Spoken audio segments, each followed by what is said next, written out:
Boa noite para vocês, pessoal que está em casa aí também, boa noite, bom dia, boa tarde, o que for.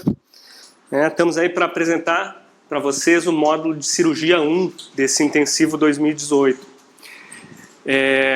O edital da Marinha ainda não saiu, mas pelo que eu soube já tem algumas vagas definidas, algumas especialidades já definidas.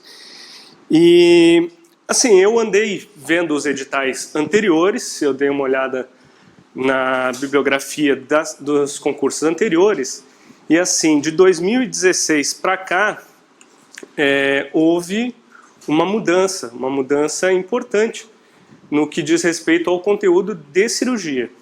Tá? A bibliografia foi substituída em parte, e entrou hoje a terceira edição do livro do Michael Miloro. E o que acontece com o livro do Michael Miloro? Se for para dar uma dica para vocês hoje, eu acho que é a chance que vocês têm de acertar todas as questões que vão cair de cirurgia na prova da Marinha. Porque simplesmente não tem, nesse ano, nesses últimos anos, não tem a parte de exodontias simples ou exodontias por via alveolar. Então aquilo que preocupava a gente no passado, de decorar número de fórceps, de decorar extração, uso de alavanca, simplesmente não tem. Tá? Mas, em compensação, entrou uma parte que também é redundante, é um conteúdo que talvez a farmacologia venha buscar junto com vocês em algum momento, mas são os princípios de medicina, cirurgia e anestesia. Esses primeiros capítulos desse livro, dessa bibliografia nova, eles são capítulos bastante densos, bastante pesados. Então, exigem um conhecimento de fisiologia, exigem um conhecimento de bioquímica, exigem conhecimentos que a gente vai buscar lá na graduação para tentar trazer para vocês aí o conteúdo mais esmiuçado, mais mastigado, para que seja mais fácil, quando a pessoa for estudar, ter os conceitos à mão. Tá? São capítulos extensos também, e muito voltado para o quê? Para aquilo que o cirurgião bucomaxilofacial executa, não tanto em nível ambulatorial, também, mas mais a nível hospitalar. Então tem muita coisa que eu vou falar aqui para vocês superficialmente. E tem coisa que eu simplesmente não vou falar para vocês. Por quê? Porque a Marinha hoje, a Marinha quer um profissional generalista no primeiro momento. Num segundo momento ela vai querer o especialista. Mas no primeiro momento, o que é que o profissional tem que saber? Tem que se virar em clínica geral. Então a parte de anestesia geral, drogas de anestesia geral, manejo de paciente para cirurgia hospitalar, isso nós não vamos falar. Nós não vamos falar por quê? Porque a probabilidade disso cair no concurso é zero, é mínima. Tá? Eu diria -1 a probabilidade. Porque a Marinha, como eu já falei, quer um clínico geral bom, eficiente. Tá? E para um clínico geral ser eficiente, ele tem que dominar algumas matérias. Depois, a pessoa que for fazer para cirurgia, que for fazer para especialidade, vai direcionar o seu estudo para a especialidade. E aí sim, aí esses conteúdos podem ser cobrados num segundo momento na prova para especialista. Mas na prova para generalista não entra, tá, pessoal? Outra dica importante. Andei lendo as provas, algumas eu fiz, outras eu só li. Mas se eu tivesse que dar outra dica quente para vocês, é o seguinte. Estudem materiais dentários. Materiais dentários não caem na prova da Marinha. Despenca.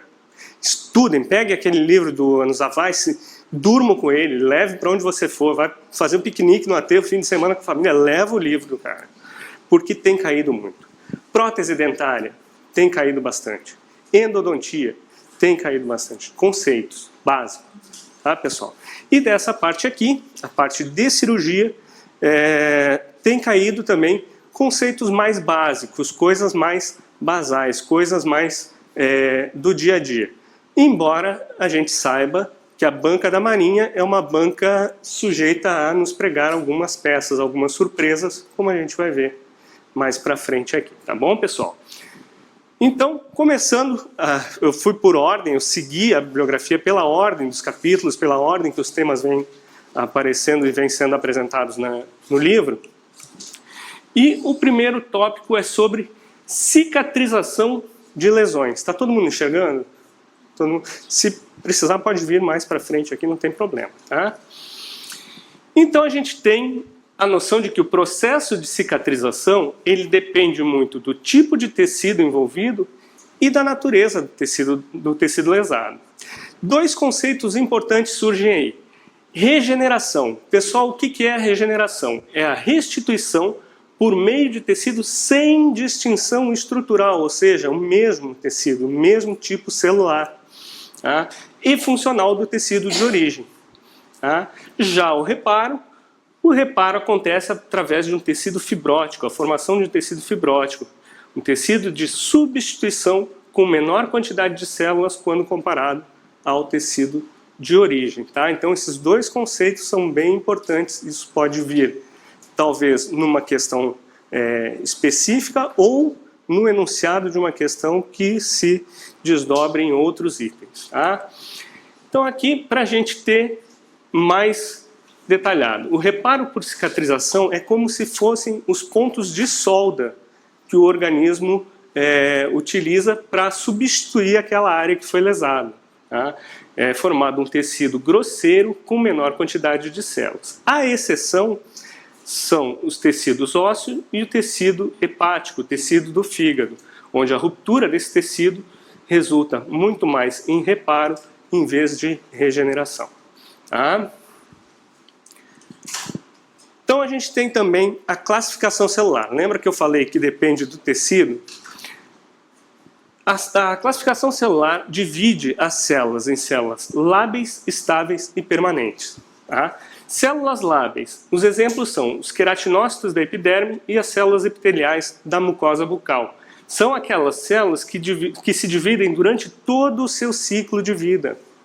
Tá? Então, essas são as células lábeis. Já as células estáveis, os exemplos são os fibroblastos, exibem baixa velocidade de duplicação. Baixa velocidade de duplicação.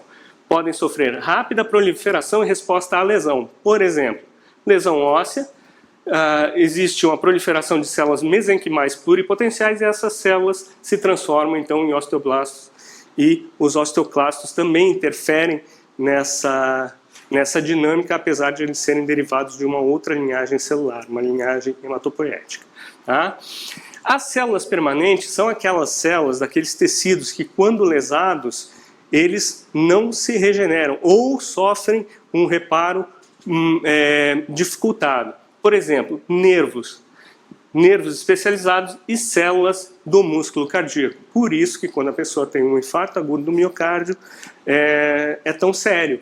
Porque aquela área do coração do miocárdio que foi lesada, ela é substituída por quê? Por tecido fibroso, não mais célula muscular cardíaca especializada. Tá? Essas células não se dividem durante a vida pós-natal. Tá? Elas têm uma proliferação durante a vida intrauterina e depois não se dividem mais. Tá? Outro conceito importante é o de cicatrização por primeira intenção. A gente sempre escuta falar cicatrização por primeira intenção. O que é a cicatrização por primeira intenção? É quando a ferida é fechada com suturas ou outros métodos em que há a aproximação, a cooptação das bordas dessa ferida e ela ocorre com pouca ou mínima cicatriz. Tá? Desde que não tenha ocorrido deiscência da ferida, a gente vai ver o que é deiscência mais para frente, e então existe a mínima formação de cicatriz. Tá? A cicatrização por segunda intenção, em contrapartida, é um preenchimento lento do defeito com tecido de granulação e tecido conjuntivo. Esse tipo de cicatrização está comumente associado à lesão avulsiva, aquela em que a pessoa perde alguma parte, né? Infecção local ou fechamento inadequado. Numa tentativa de fazer uma cicatrização por primeira intenção, ocorre um fechamento inadequado e acaba ocorrendo a cicatrização por segunda intenção. Tá? Existe também o conceito de cicatrização por terceira intenção. Esse é menos comum de a gente escutar, mas existe, o autor descreve, e é um procedimento dividido, que combina, então, cicatrização secundária com um fechamento primário tardio, um fechamento primário num segundo momento. Tá? Então, como é que acontece? A lesão avulsiva ou contaminada, ela é curetada e deixada em reserva para a formação de um tecido de granulação e cicatrização por segunda intenção entre 5 a 7 dias. Tá? Em 5 a 7 dias já tem um adequado tecido de granulação formado, aquele tecido róseo, né, que preenche o defeito, e o risco de infecção torna-se mínimo. A lesão é suturada então para que haja cicatrização por primeira intenção. Esse seria um conceito de cicatrização por terceira intenção. Tá? Mas não. Quando a gente faz raspagem sub, aí tem uma hora que você vê esse de granulação saindo. Isso. Então, o que é recomendado? A gente remova tudo aquilo ali até sair sangue mesmo, só sangue. Perfeito, é isso mesmo. Como é seu nome? Júlia. A Júlia pergunta se quando da raspagem, campo aberto, né? Isso. Existe um tecido de granulação já formado, se esse tecido deve ser removido. Sim, esse tecido nessa situação, Júlia, ele não é um tecido adequado. Esse tecido não deveria estar naquele lugar.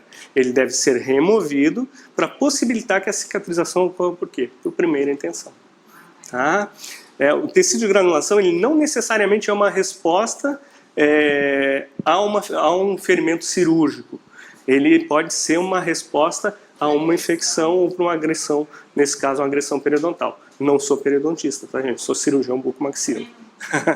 Mas nesse caso aí o tecido de granulação é um tecido excedente, é um tecido exuberante, ele deve ser removido, curetado. Tá?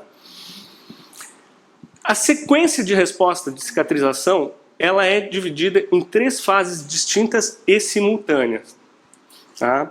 As 3 fases são as seguintes. A primeira é a fase inflamatória. Sublinha isso porque já caiu em prova.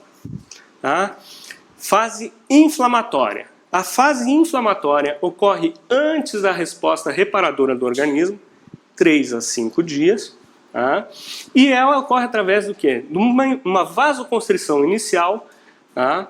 Que é uma resposta espontânea do organismo na tentativa de estancar a hemorragia, de diminuir aquele sangramento. Tá? O trauma e a própria hemorragia ativam o fator 12, o fator Hagemann, ou fator de contato, tá? E isso desencadeia a cascata do processo de cicatrização. Tá? Na fase de proliferação, a segunda fase, citocinas e fatores de crescimento estimulam as fases de proliferação posteriores. Ela acontece a partir do 3º dia depois do trauma e tem duração aproximada de 3 semanas, 21 dias mais ou menos. Tá? Nessa fase existe a formação do tecido granular rosa, aquele tecido de granulação que a gente tinha referido há pouco, com células inflamatórias, fibroblastos e vasculatura em desenvolvimento numa matriz, no interior de uma matriz. Tá? Então a gente tem aqui essa fase de proliferação, em que a gente tem aí os vasos sanguíneos, a derme, né, os fibroblastos atuando, as metaloproteinases da matriz, né, isso é bem importante para quem estuda periodontia, né, e os ativadores de plasminogênio tecidual e uroquinase, que são os fatores que atuam levando os fibroblastos a se multiplicarem e a preencherem esse defeito. Aqui é o coágulo de fibrina. Tá? Na fase de proliferação, então, a gente vai ter a reepitelização, facilitada pelo tecido conjuntivo contrátil, e aí o tecido conjuntivo contrátil conta com uma estrutura, com uma célula importante chamada de miofibroblasto, tá? Que são fibroblastos que se transformam e provocam uma intensa força contrátil, que orientam a contração dos bordos da ferida na tentativa de quê? De aproximá-los. Tá? Então os miofibroblastos nessa situação são importantes no sentido de orientar a contração da ferida. E a fase de remodelação, que é um extenso período de remodelação progressiva e fortalecimento do tecido imaturo, que pode durar diversos anos. Não são meses, são anos. Tá? Então o tecido fica em constante remodelação. Tá legal até aí, pessoal? Ótimo, então. Vamos treinar com a questão que eu falei para vocês que caiu. Foi da Marinha mesmo, em 2016, e a bibliografia é a anterior a essa que está sendo cobrada agora.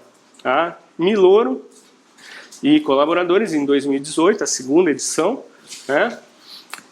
Qualquer forma de injúria desencadeia uma complexa série de processos estritamente organizados, objetivando restaurar a integridade do tecido envolvido. Essa série de eventos pode ser dividida em 3 fases distintas. Sendo assim, assinale a opção que apresenta essas fases. Vamos lá. Fase inflamatória, proliferativa e remodelação. Acabamos de ver. A resposta é essa, né? Vamos ver as seguintes, para ver se faz sentido. Proliferativa, coagulação, inflamação. Coagulação não faz parte, né? Remodelação, reepitelização e granulação. Tem a ver, mas não é a sequência de eventos, não corresponde à nomenclatura. Granulação, proliferativa e revascularização. Também não, né, pessoal? Inflamação, coagulação e granulação. Não. Coagulação, granulação são eventos dentro de alguma das fases, tá? Então, a resposta correta, letra A. É o que eu falei para vocês. Cai assim, tá? Conceitos básicos dentro de uma questão e de forma bastante genérica. Ninguém vai perguntar qual é a citocina envolvida no processo de proliferação. Não vai ser assim, tá? É dessa forma, tá bom? Menos mal. Nós temos também os processos especializados de cicatrização. E dentro desses processos a gente vai ter a cicatrização, ou melhor dizendo, a regeneração nervosa. Tá? A resposta de cicatrização ou de cura depende da gravidade e da extensão da lesão. Mas, em geral, para nervos periféricos, se considera que a velocidade de regeneração ela esteja em torno de 1 milímetro por dia. Tá? O nervo periférico se regenera na taxa de 1 milímetro por dia. E eu trouxe aqui alguns tipos de lesão nervosa que podem acontecer.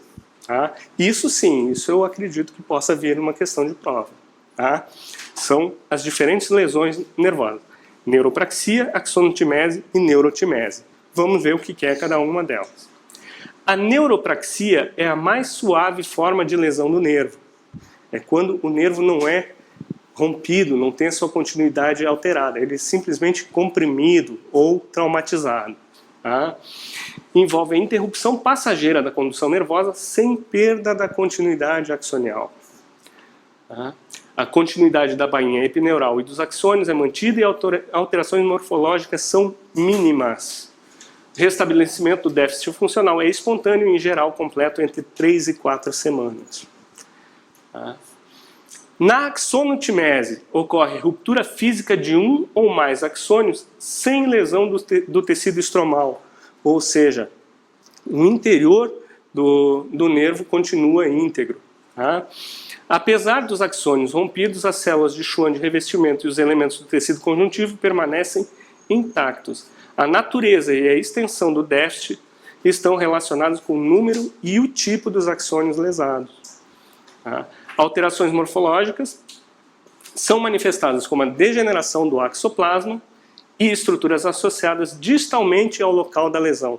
Distalmente, nesse caso, significa mais longe da linha média. Tá? É um distalmente anatômico, não é distal e mesial de dente, tá, pessoal?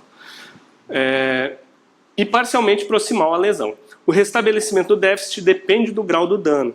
Tá? Então, nesse caso, já não dá para afirmar em quanto tempo vai ter o restabelecimento da função. Tá? Seria a parestesia? Pode ser, um dos resultados pode ser a parestesia. Tá?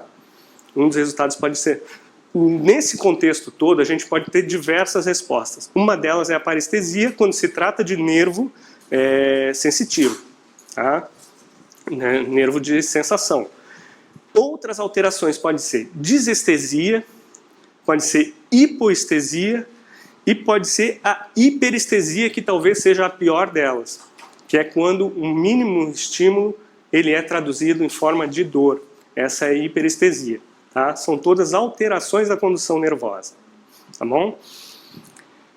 E a neurotimese, que é então a forma de lesão mais grave, quando acontece o completo rompimento do tronco nervoso. O tronco nervoso ele é seccionado e com isso é interrompido a transmissão nervosa. A reconstituição para esse tipo de lesão é rara. Tá? E aí a gente fala, Juliano, em parestesia permanente, quando se trata de um nervo sensorial. Quando se trata de nervo motor, aí a gente fala em paralisia. Tá? Ok aí?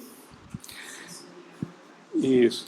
Histologicamente, alterações de degeneração são evidentes em todos os axônios ao redor da região lesada. Tá? E logo após a agressão, as células de Schwann começam a sofrer uma série de alterações celulares chamadas de degeneração valeriana. Degeneração valeriana. Tá, pessoal? Degeneração valeriana, neurotimese. Neurotimese, degeneração valeriana. Tá legal? É a forma como o nervo acaba sendo reabsorvido. O osso também apresenta um processo especial de reparo. A cicatrização ocorre por regeneração, mais do que pelo reparo. Tá? O osso fraturado ele é capaz de se recompor pela formação e diferenciação sequencial, que é o que a gente chama de cicatrização indireta, aquela cicatrização através de calo ósseo. Tá? Então, o que acontece? É formado um trombo interfragmentar logo após o trauma, quando rompe o osso, forma aí um trombo, um coágulo. Tá? Ele estanca a hemorragia provocada pela ruptura e fornece as células inflamatórias e mesenquimais pluripotenciais que vão transformar no futuro esse calo. No início ele é macio e preenche os espaços interfragmentares e numa situação posterior ele vai se calcificando, vai ossificando. Tá? No início ele é composto de tecido fibroso, cartilagem e osso fibroso imaturo, tá? Mas ele atua como o quê? Atua como um estabilizador biológico, um estabilizador natural da fratura. Tá? É como se fosse uma tala biológica.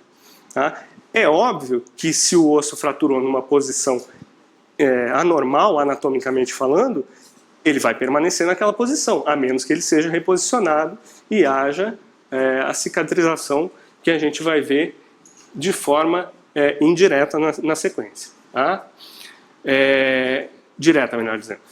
Os segmentos ósseos são manipulados em um alinhamento aceitável e estabilizados, de modo que as células tenham um mínimo espaço para migrar. Nesse caso, não se forma calo ósseo, não se fala em formação de calo ósseo.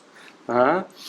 E a remodelação dessa área de fratura ocorre por um grupo temporário, um grupo provisório de osteoclastos e osteoblastos que atuam nessa área de forma a restituir a integridade funcional e anatômica da área fraturada. Isso se chama de unidade multicelular básica. A gente tem aqui uma figura para ilustrar a cicatrização direta, que é quando a gente consegue juntar os cotos de fratura, juntar as áreas fraturadas, e você tem mínimo espaço entre as estruturas fraturadas e fornece aí a migração celular com mínimo afastamento. Tá? Cicatrização por contato, cicatrização por fenda mínima. Tá? Aqui a ilustração da unidade celular básica, com os osteoblastos, osteoclastos, vasos sanguíneos e osteócitos.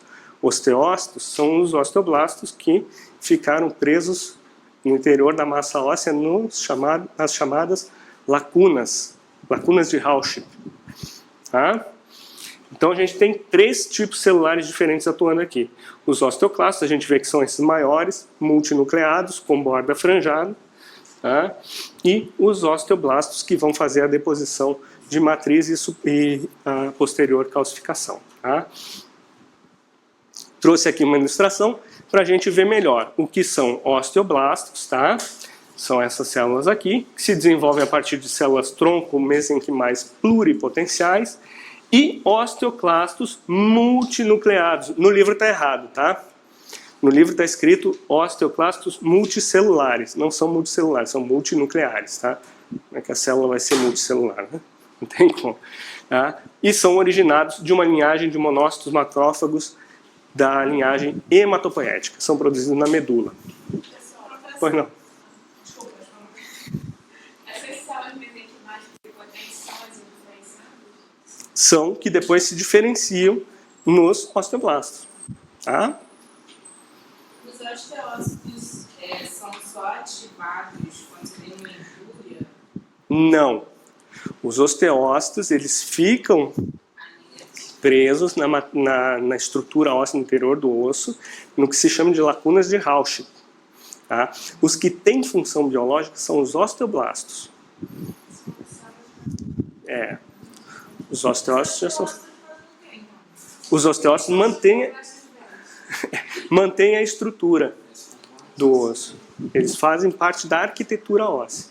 Tá? Você tem uma parte mineral, uma parte matriz. Isso. E aí, quando ficam velhos, são chamados de osteócitos, não fazem nada, não tem função nenhuma. Mais ou menos isso. É mais ou menos isso. O que tem função biológica são os osteoblastos e os osteoclastos.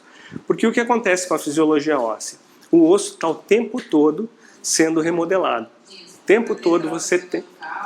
Isso se chama o quê? Se chama turnover ósseo. Tá? Ou taxa de remodelagem. Tá? E isso acontece através da reabsorção óssea, tá? Através dos osteoclastos, que também são ativados através dos osteoblastos. Tá? Existem proteínas sinalizadoras, ó. Aqui é o fator Rank, ligante da ativação do osteoclasto, que é produzido pelo osteoblasto. Tá?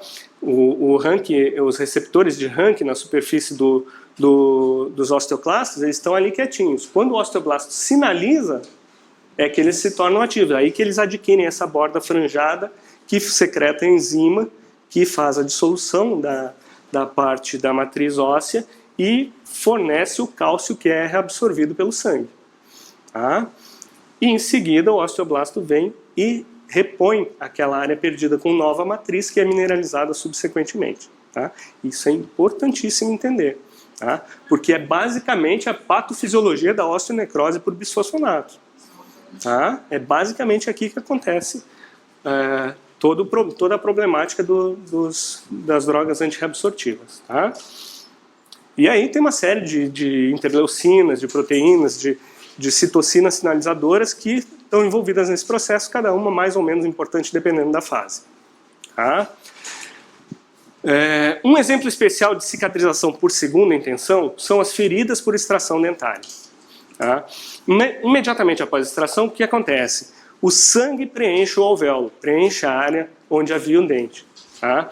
Essa organização do coágulo começa nas primeiras 24 a 48 horas e ocorre através do aumento na quantidade e dilatação dos vasos dentro dos remanescentes do ligamento periodontal.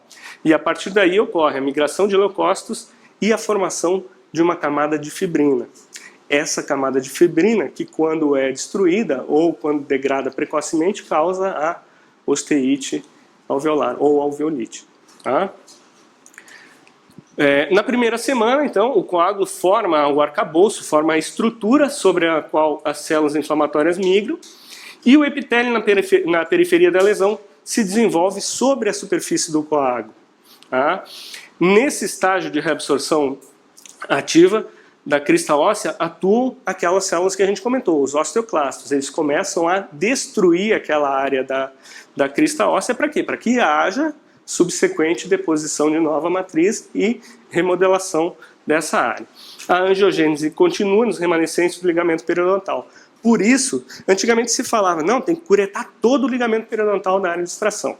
Claro que você vai curetar se houver lesão. Se não houver lesão, é interessante que você deixe o ligamento periodontal. Por quê? Porque ele tem função de precursor nessa regeneração, nesse reparo. Tá? Na segunda semana, então, o coágulo continua a se organizar pela fibroplastia e o surgimento de novos vasos, e até a terceira semana a cavidade é preenchida com o famoso tecido de granulação. Tá? E tecido ósseo pouco calcificado, que a gente chama de osteoide, né? No perímetro da lesão. A remodelação óssea ativa por meio de deposição e reabsorção, aquele balanço, aquele turnover, continua por diversas semanas, tá, pessoal? A gente só vai ver evidência radiográfica de reparo ósseo com densidade mineral suficiente para ser visível após 6 a 8 semanas. Tá? E a cicatrização final, que pode ser vista no raio-x vai acontecer entre 4 e 6 meses. Tá? Quando acontece, eu já comentei isso com vocês, a não formação ou desintegração precoce do coágulo, daquela rede, daquela estrutura, daquela malha de fibrina, a gente vai ter a osteite alveolar ou alveolite. Tá? Essa é uma complicação muito mais ligada a uma deficiência no processo de reparo do que propriamente uma complicação infecciosa. Tá? Isso é importante. Isso faz diferença. Tá? Nesse caso, no caso de osteite alveolar ou alveolite, a gente vai ter uma cicatrização consideravelmente mais demorada e um preenchimento da cavidade ocorre num processo mais gradual. Tá?